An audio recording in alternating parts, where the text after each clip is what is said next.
Eh bien, bonjour à tous. Bonjour, frères et sœurs. Vous allez bien? Vous avez passé un bon moment dans la louange? Amen, amen.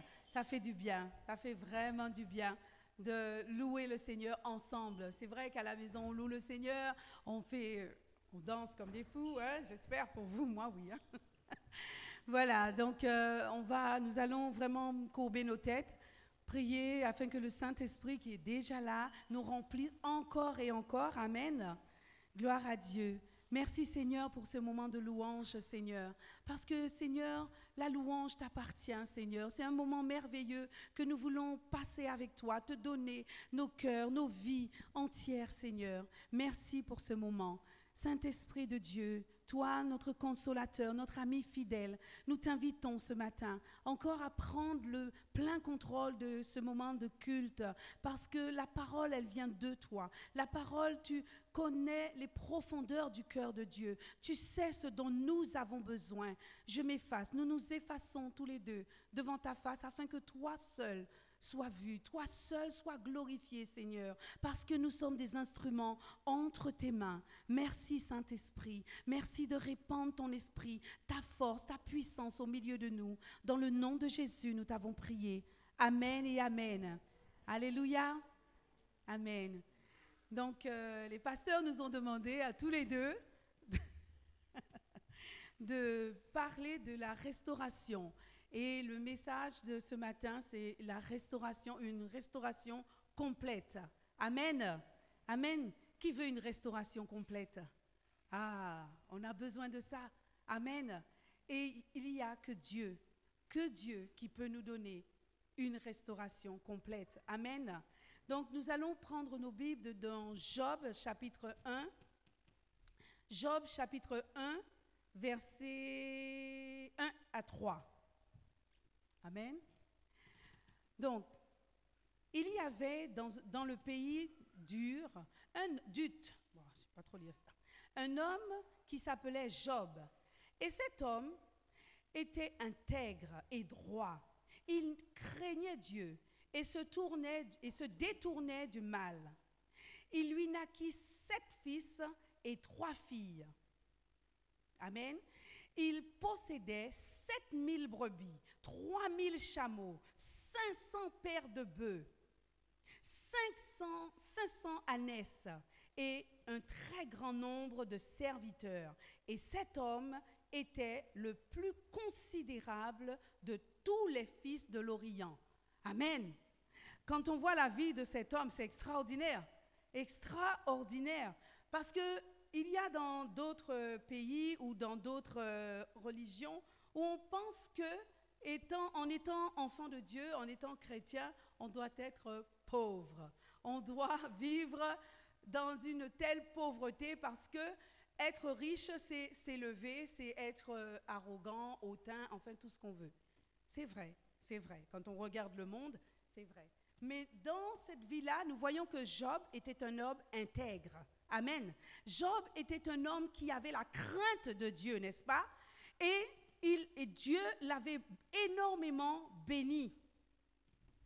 Mais il arrive aussi parfois que dans la vie, nous sommes bénis, nous avons rencontré le Seigneur, nous sommes dans la joie, nous sommes heureux.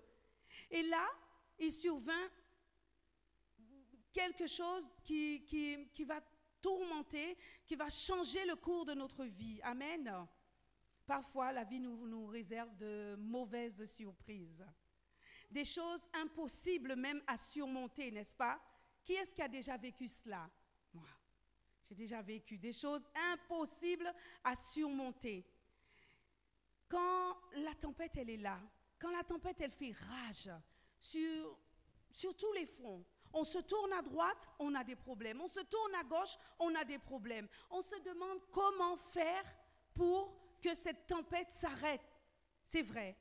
Il y a parfois aussi dans cette vie où il y a des tourments on aurait voulu que ces choses n'arrivent pas. Mais malheureusement, elles sont arrivées et elles ont vraiment ravagé nos vies.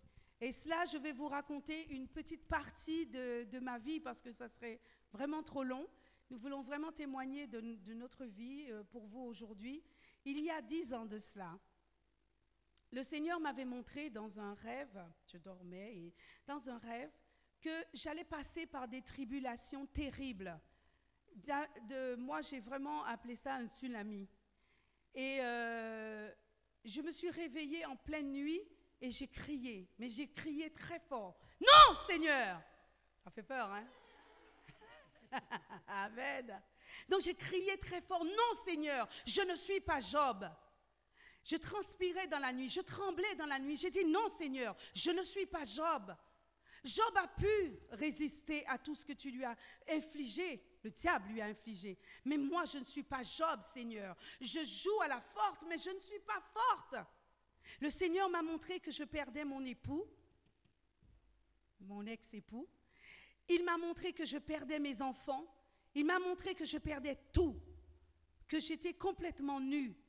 Et là, j'ai pleuré de toute mon âme, de toutes mes forces. J'ai dit, Seigneur, pourquoi je dois passer par une telle épreuve? Je ne comprends pas. Et là, le Seigneur ne m'a pas répondu. Il m'a simplement montré que je devais passer par cette épreuve. Et là, le Seigneur me demande de lire Job. J'ai dit, alors là, Seigneur, non, je ne peux pas. Je ne peux pas, en aucune façon, je ne peux pas lire Job. Ce n'est pas possible. C'est trop dur. Quand vous lisez, vous connaissez la vie de Job, ce qui s'est passé. Donc nous allons un peu lire Job chapitre, deuxièmement, dans Job chapitre 1, versets 13 à 20. Un jour, quand les fils et les filles de Job mangeaient et buvaient du vin dans la maison de leur frère aîné, il arriva auprès de Job un messager qui lui dit, « Les bœufs labouraient et les ânesses paissaient à côté d'eux. Des Sabéens se sont jetés dessus, les ont enlevés et ont passé les serviteurs au fil de l'épée. Je me suis échappé, moi seul, pour t'en apporter la nouvelle. » Il parlait encore lorsque notre vin et dit, « Le feu de Dieu est tombé du ciel et embrasé les brebis et les serviteurs et les ont consumés.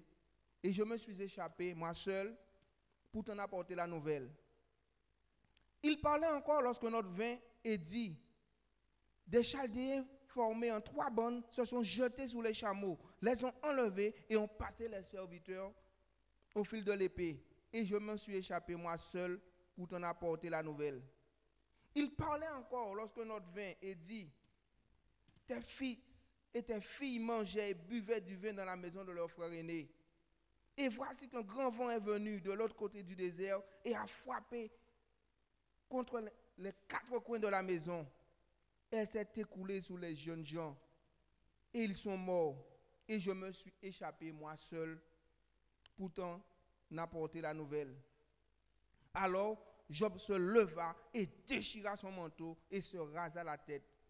Puis se jetant par terre, il se prosterna et dit, je suis sorti nu du sein de ma mère et nu je retournerai dans le sein de la terre. L'Éternel a donné et l'Éternel a ôté. Que le nom de l'Éternel soit béni. Amen. Amen. Donc nous voyons que la vie, cette partie de la vie de Job était terrible, n'est-ce pas? Terrible. D'un coup, vous perdez tout ce que vous avez. D'un coup. Nous avons lu au départ que Job était immensément riche, n'est-ce pas? Et il avait 7 fils et 3 filles. Nous voyons que sa vie était prospère, il craignait Dieu, il lisait la parole, c'était vraiment un homme respecté. Et là, d'un coup, bam, sa vie a basculé. Et il arrive aussi dans nos vies. Et moi, c'est un peu ce qui m'est arrivé. J'étais vraiment, je servais beaucoup à l'église, beaucoup.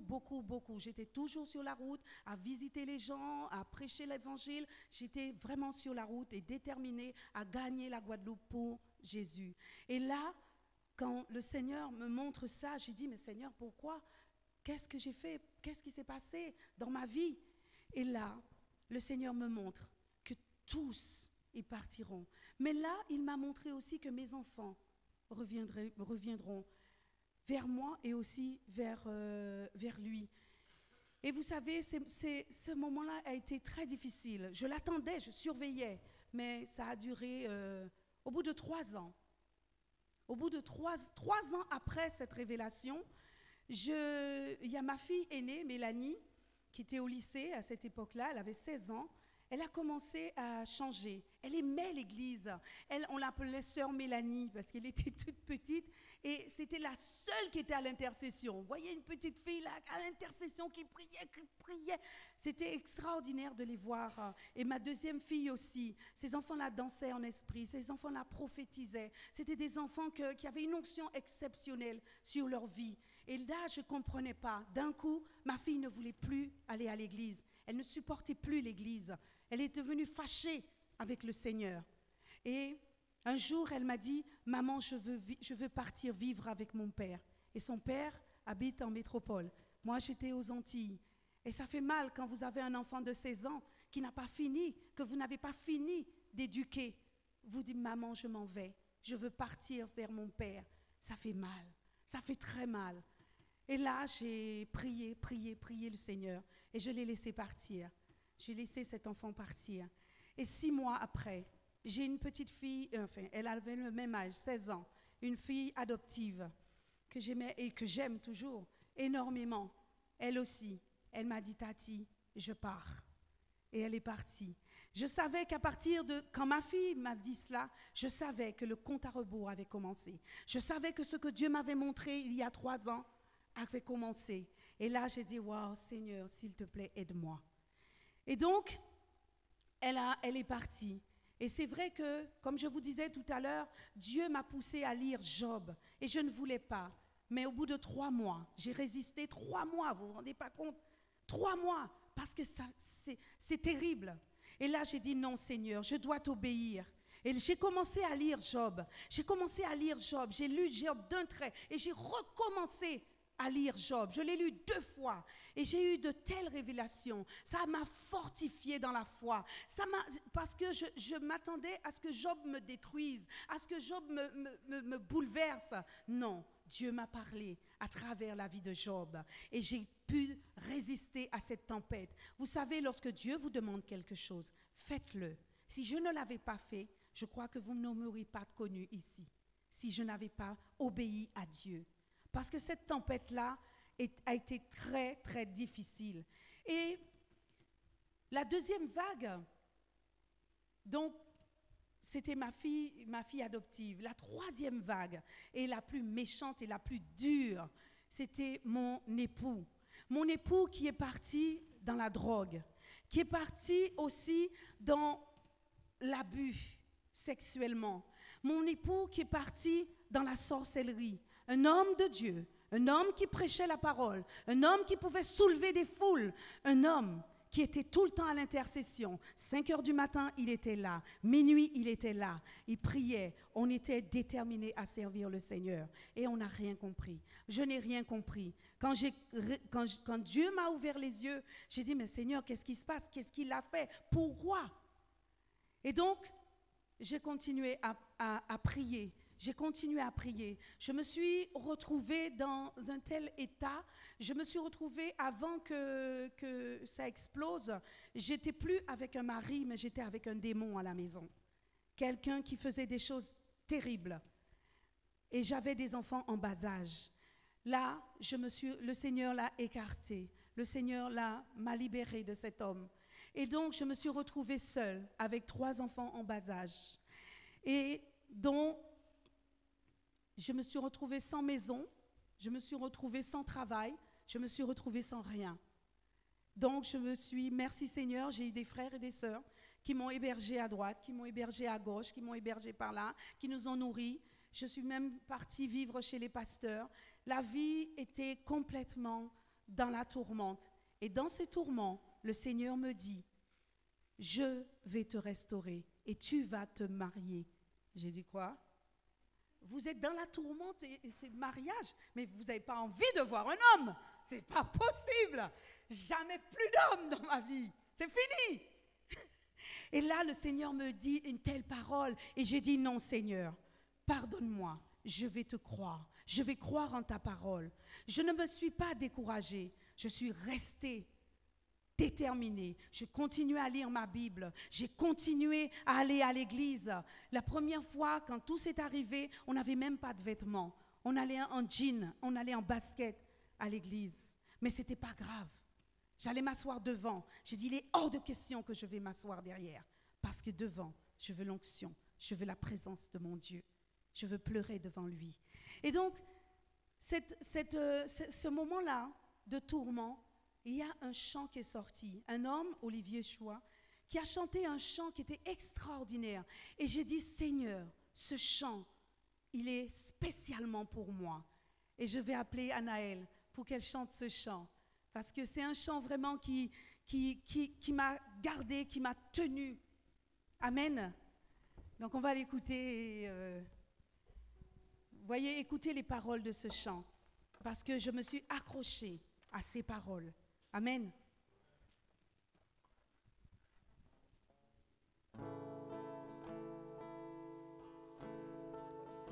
Si Dieu a mis un rêve dans ton cœur, écris-le, garde-le comme un trésor. Amen. Et quoi qu'on dise, protège la vision avec passion. Oh oui, quand tu sais de tout ton cœur que ce rêve ne vient pas de toi. Et même si tu ne vois que le contraire, persévère, persévère, persévère, persévère, persévère, car sa parole, elle s'accomplira. Si dans ton cœur est réelle cette promesse, quand vient le doute, lève-toi et confesse que Dieu est vrai et que sa parole demeure éternelle. Oh oui, car ce qu'il promet, mon frère, ma soeur, n'est jamais vain. Toujours fidèle et son chemin certain. Oui, même si les choses semblent n'aboutir à rien, persévère. Oh, quand il dit, la chose arrive. Quand il ordonne, elle existe. Son regard est sur ce qui lui appartient. Oh oui, persévère, persévère, persévère, persévère, persévère, car sa parole, elle s'accomplira. Certainement. Amen. Amen. Et vous savez, je mettais ce CD en boucle, en boucle, en boucle et en boucle. Et je continuais, je continuais. Vous savez, je me suis accrochée sans me détourner de sa parole, sans me détourner de lui. Je suis restée 6 ans. Pendant 6 ans, j'étais pour moi dans une bouée. J'imaginais que j'étais dans l'océan et j'étais dans une bouée.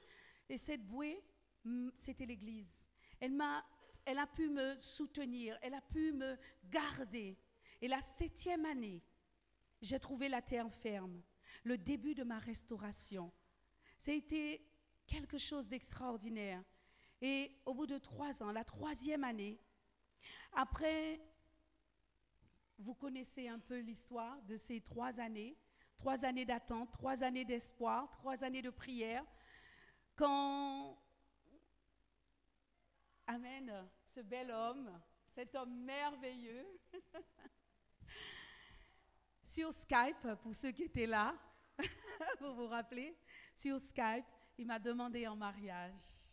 Et j'ai dit oui. Et je ne le regrette pas. Amen. Et vraiment, tenez bon parce que Dieu, quand il dit qu'il restaure, il restaure. Il ne restaure pas à demi. Dieu est un Dieu fidèle. Amen. Je vais lui passer le micro.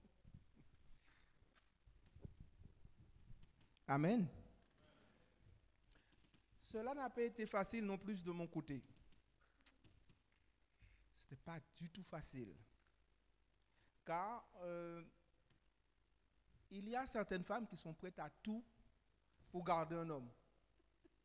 Même à utiliser la sorcellerie, à utiliser toutes sortes de maléfices. Je n'étais pas encore chrétien, mais je cherchais déjà Dieu à ma façon. J'étais catholique, pratiquant. Je croyais en Dieu, je savais qu'il existait. J'étais enfant de cœur, j'étais cœur vaillant. Je lisais la Bible, pas comme maintenant, de temps en temps. Mais je savais que Dieu était là. Et une amie vient me voir avec un CD. Et elle me dit, Alain, j'ai fait un rêve. Je t'ai vu attaché. Tu étais saucissonné. Tu étais comme une momie. Il n'y avait que ta tête qui bougeait. Et ton épouse, la mère de mes enfants à l'époque, était juste au-dessus de toi. Et elle essayait à tout prix de te maintenir la tête afin qu'elle ne bouge pas. Je bénis Dieu parce que c'est lui qui avait mis cette amie sur mon chemin. Car elle m'a donné le CD que, comme Joël, j'écoutais en boucle. Je pleurais toutes les larmes de mon corps. Parce que c'est une chanson de Gertrude Sénet. Je frappe à ta porte. Et je criais à Dieu. Je criais à Dieu. Je lui disais, Seigneur, brise toutes les chaînes qui me lient. Brise ces chaînes. Je frappe à ta porte. Pourquoi tu n'ouvres pas? Ne suis-je pas ton fils? Seigneur, je suis là. Que fais-tu pour moi? J'avais mal. À chaque instant, je fondais en larmes. Car je savais que la vie que je menais n'était pas celle que Dieu voulait pour moi. Je le savais. Simplement, je ne savais pas comment faire pour m'en sortir. Et en 2011, j'ai accepté le Seigneur comme sauveur et maître. Et mes chaînes volèrent en éclats. Mais pas facilement. Car, vous savez, ce n'est pas toujours facile, la sorcellerie. Quand j'ai été voir mon avocat pour emmener les papiers de divorce, j'ai emmené tous les papiers dans une chemise. J'ai laissé tous les papiers à l'avocat. Quand je suis parti, il m'appelle. Monsieur Sturm, pourquoi vous partez avec les papiers? Je lui dis les papiers, mais non, je ne suis pas parti avec les papiers. J'ouvre la chemise, je regarde, il n'y a aucun papier. J'ai laissé les papiers dans son bureau. Jusqu'à aujourd'hui, il n'a pas retrouvé les papiers. Le mal existe, mais Dieu est bon et Dieu est plus grand. Et j'ai pu enfin sortir de l'emprise maléfique de cette femme. Après maintes et maintes tentatives. Car je peux vous dire qu'à plusieurs reprises, j'ai été voir des avocats. Je payais. Mais après, rien ne se passait. Je n'arrivais pas à divorcer. Et même là, ce n'était pas facile. Car à chaque instant, quand il y avait une audience, mon avocat ne pouvait y aller. Mais je me suis toujours dit, Dieu est plus grand. C'est mon seul avocat. C'est mon juge. C'est mon avocat. Je me suis dit, Seigneur, c'est toi qui fais.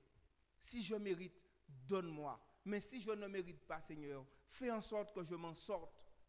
Si tu veux qu'on reste mariés, Seigneur, fais-le. C'est toi et toi seul.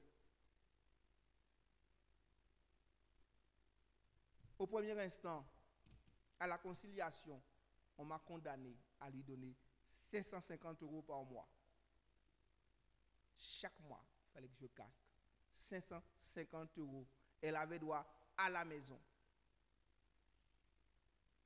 J'ai dû aller vivre ailleurs.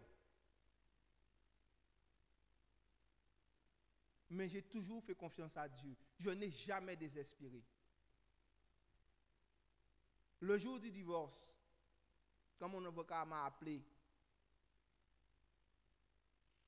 quand il m'a lu l'énoncé, de 150, c'est passé à 250. Et j'ai récupéré ma maison. J'ai dit merci Seigneur, car c'est toi qui restaures. Rien ne t'est impossible. Donc frères et sœurs, ayez la foi. Ayez foi en Dieu. Dieu va faire dans la vie de chacun d'entre nous. Il suffit d'y croire. Il dit, invoque-moi et je te répondrai.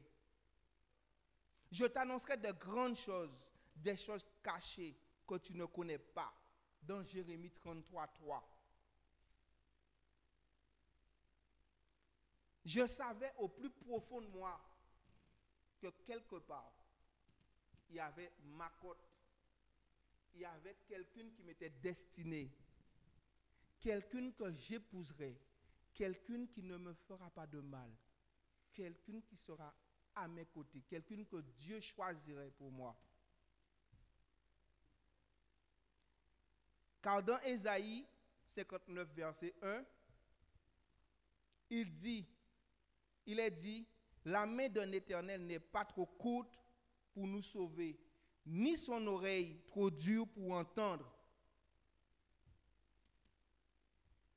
Je lui ai donc demandé la restauration dans ma vie. Dieu restaure la vie de chaque personne de façon personnelle. Et j'ai rencontré la famille Nardol à l'église de Guadeloupe. Et la première qui a fait chavirer mon cœur, c'est Nanou. Oui, c'est Adaël, son sourire. Elle courait partout. C'est vrai qu'elle était, jusqu'à maintenant, elle est très aimée. Et je lui dis, j'aimerais tellement avoir une fille comme toi. Tu sais que tu es belle, toi. Et avec son petit sourire, et elle me dit, eh bien, je serai ta fille.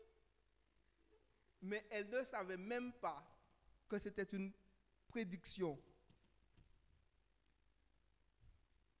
Car maintenant, c'est vrai que je suis son père. Et c'est vrai que c'est ma fierté. Je peux vous dire que ça n'a pas été facile.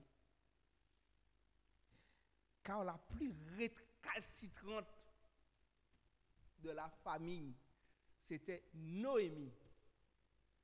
Noémie ne pouvait me voir. Si je rentrais dans une pièce, elle sortait par l'autre porte. C'était l'horreur. Mais sachant que Dieu guérit ceux qui ont le cœur brisé et ils pensent les blessures, j'ai laissé faire. Je l'ai fait faire les choses. Je lui disais bonjour. Je ne l'embrassais pas. Je savais qu'elle ne me supportait pas. Je lui disais bonjour quand je rentrais. Elle avait 11 yeux, vous avez... Mais si elle pouvait m'étrangler, elle l'aurait fait. Mais je savais que j'ai demandé la restauration à Dieu. Et ce qu'on demande avec foi. On l'a.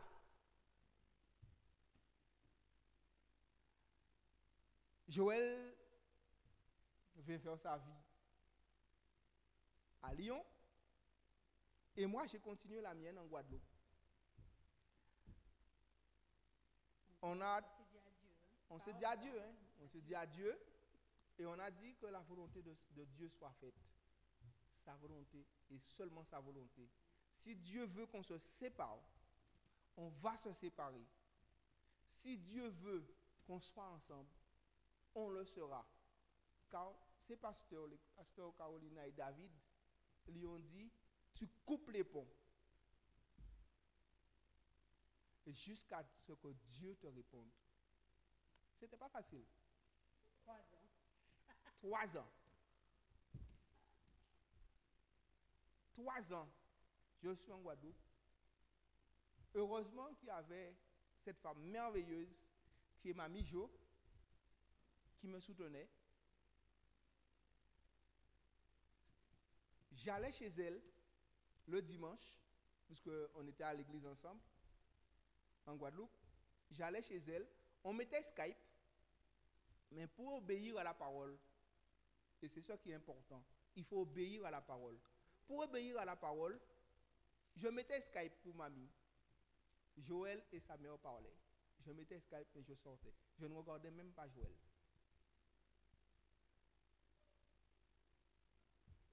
On nous a dit pas de contact. Même pas de contact, c'était pas de contact. Même sur Skype. Je mettais Skype pour mamie et je sortais. J'allais dehors. J'avais le cœur gros. J'avais mal. Car j'entendais sa voix.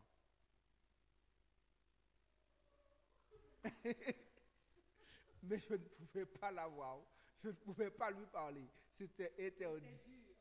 C'était dur cette période. Jusqu'à ce que Dieu lui dise, c'est bon. Il peut t'épouser. C'est bon, c'est le bon. Va lui dire que c'est lui. Quand elle me l'a dit, woupi, j'étais content. Mais elle me dit non.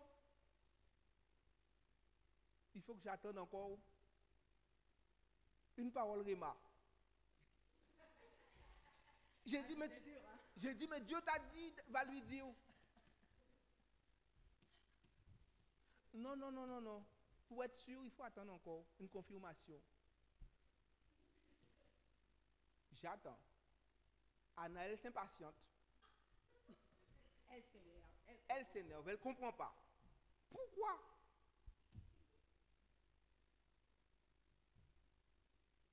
Deuxième révélation. C'est bon là maintenant. Non. Il faut qu'on attende une troisième parole.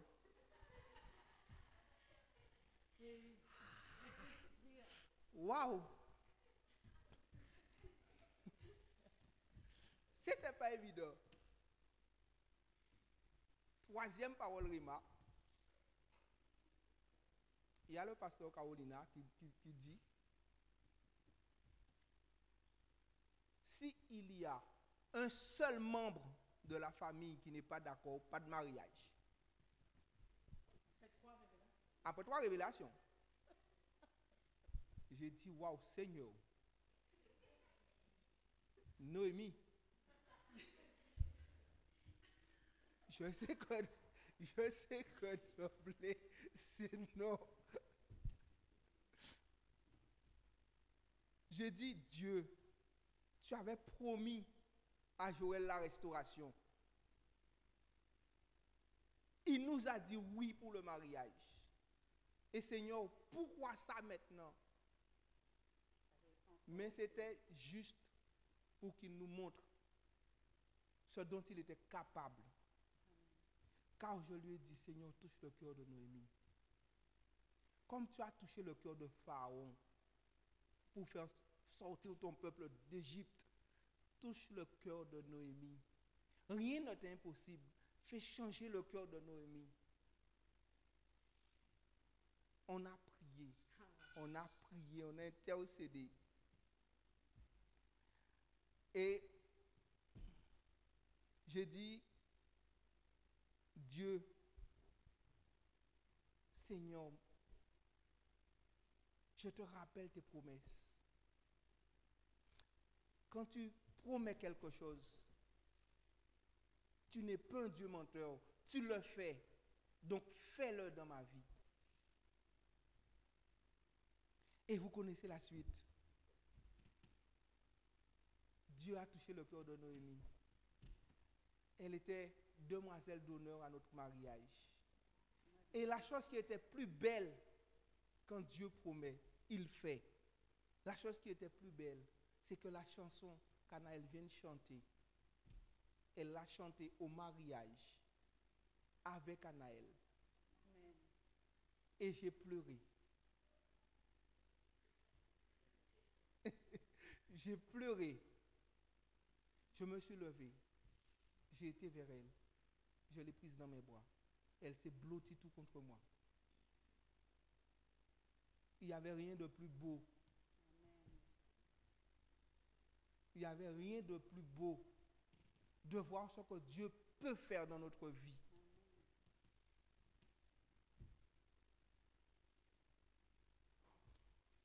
Il faut persévérer, frères et sœurs. Persévère, car Dieu va restaurer chacun des gens ici présents, chacun des frères et sœurs ici présents. Il suffit de frapper à sa porte. Il restaurera. Il te restaurera non pas toi, mais il te restaurera toi et ta famille. Vous serez restaurés. Il suffit d'y croire. Dieu restaure. Dieu guérit les cœurs. Dieu pense les blessures. Car Dieu est Dieu. C'est lui qui nous a créés. Il nous connaît des cheveux aux orteils.